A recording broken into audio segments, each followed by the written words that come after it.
Bonjour, bienvenue à Dialogue de changement. La vie n'est pas un vide à remplir, c'est une plénitude à découvrir.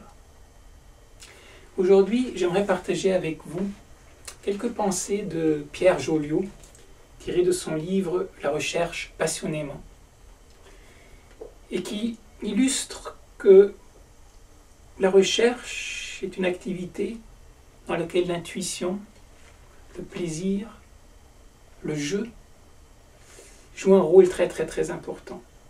Et je crois que ces pensées sont extrêmement interpellantes et importantes dans un contexte contemporain dans lequel on a envie de tout rationaliser, rendre pragmatique, fonctionnel.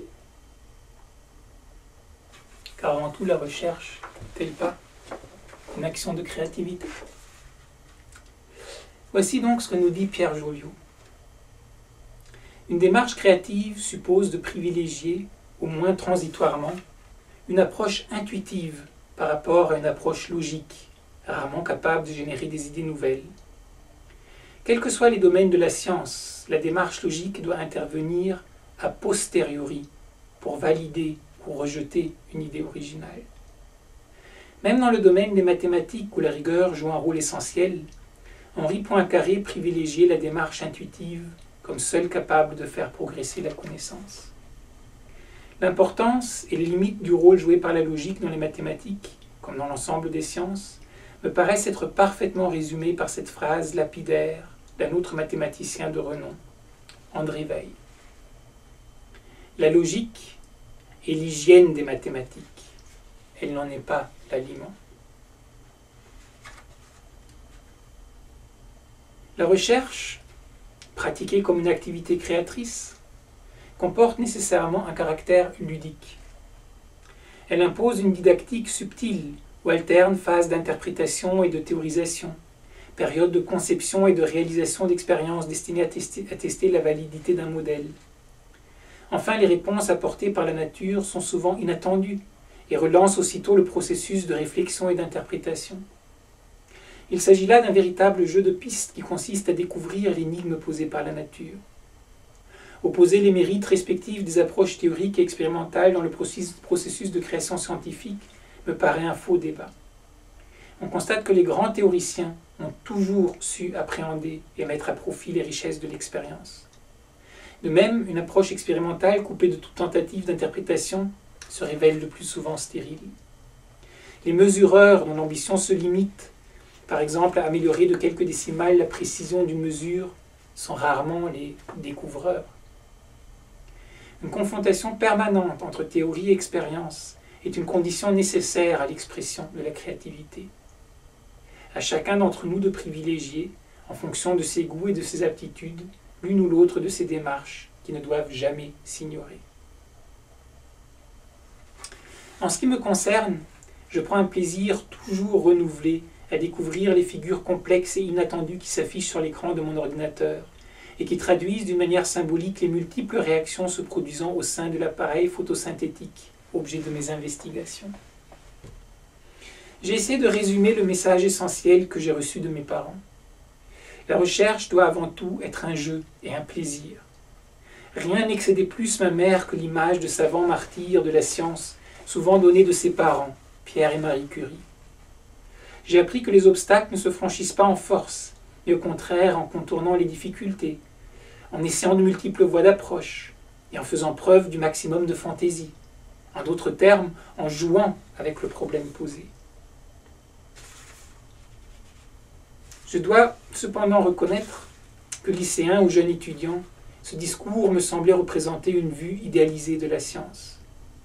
Face au succès exceptionnel rencontré par les deux générations de scientifiques qui m'avaient précédé, la réussite dans le domaine scientifique se mesurait pour moi en termes de découvertes reconnues comme majeures par la communauté scientifique et même à l'extérieur de cette communauté.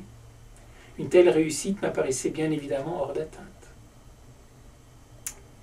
Mais l'abandon des valeurs considérées comme obsolètes ou idéalistes me paraît l'un des facteurs responsables de la crise des vocations scientifiques qui frappe actuellement l'ensemble des pays industrialisés. Si, reproduisant les idéaux de la société libérale, on fixe aux chercheurs comme but ultime de devenir un manager ou un chef d'entreprise à la tête d'une troupe d'exécutants engagés dans une compétition sans merci, je ne vois pas ce qui pourrait attirer un jeune étudiant talentueux vers notre métier. Devenir un chercheur suppose de longues et difficiles études, suivies d'une sélection particulièrement rigoureuse. Le monde des entreprises qui privilégie l'esprit de compétition offre de nombreuses carrières plus faciles d'accès et beaucoup plus rémunératrices.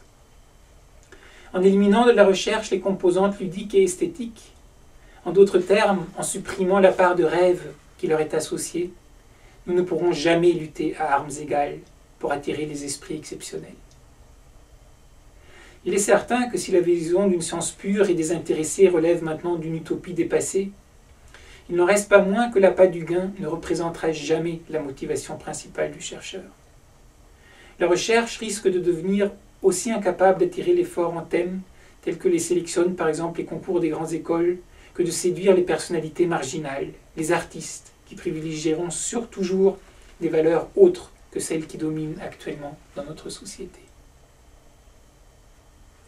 L'activité créatrice s'est toujours avérée rebelle à toute logique organisationnelle.